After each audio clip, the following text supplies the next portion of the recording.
Assalamualaikum warahmatullahi wabarakatuh. Selamat siang buat anak-anakku. Untuk hari ini alhamdulillah kita bisa bertemu kembali dalam keadaan sehat walafiat. Ibu berharap kalian dalam keadaan yang menyenangkan. Oke, untuk kali ini Ibu akan memaparkan tentang materi teks eksplanasi.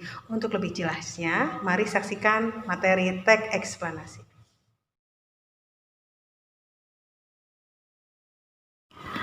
Teks eksplanasi dapat disamakan dengan teks yang menceritakan prosedur atau proses terjadinya sesuatu.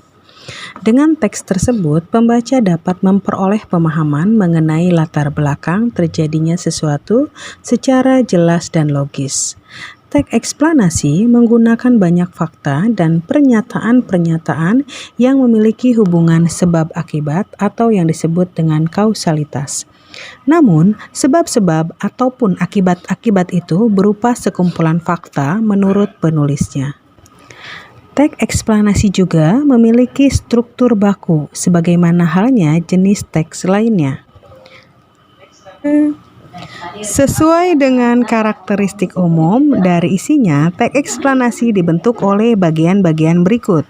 Yang pertama, identifikasi fenomena atau phenomenon identification, mengidentifikasi sesuatu yang akan diterangkan.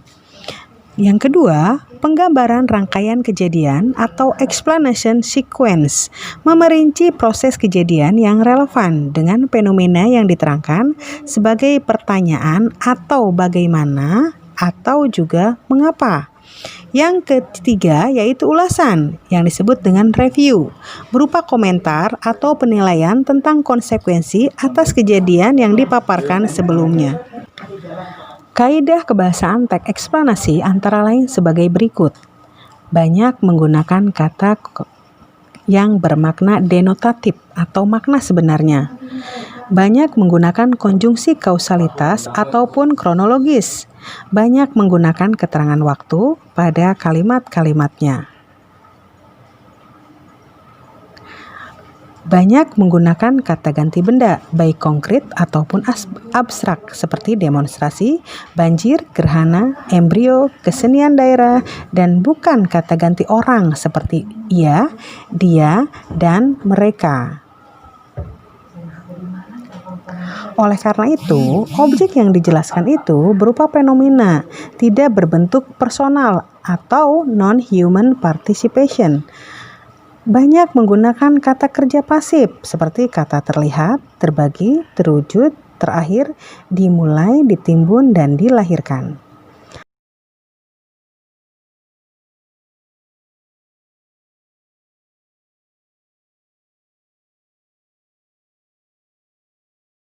Langkah-langkah penyusunan teks eksplanasi adalah sebagai berikut.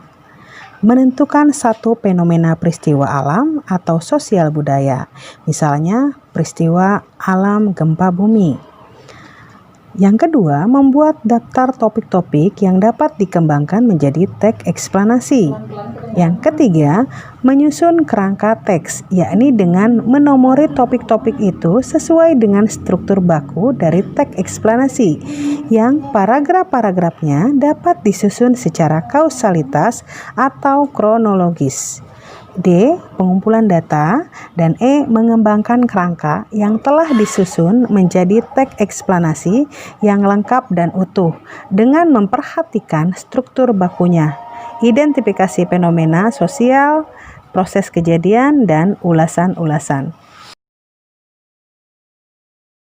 Baiklah, itulah tadi anak-anakku materi yang sudah dipaparkan. Semoga apa yang sudah dipaparkan tadi kalian jadi lebih mengerti. Dan jika kalian ada yang kurang dimengerti, kalian boleh langsung tanyakan kepada ibu.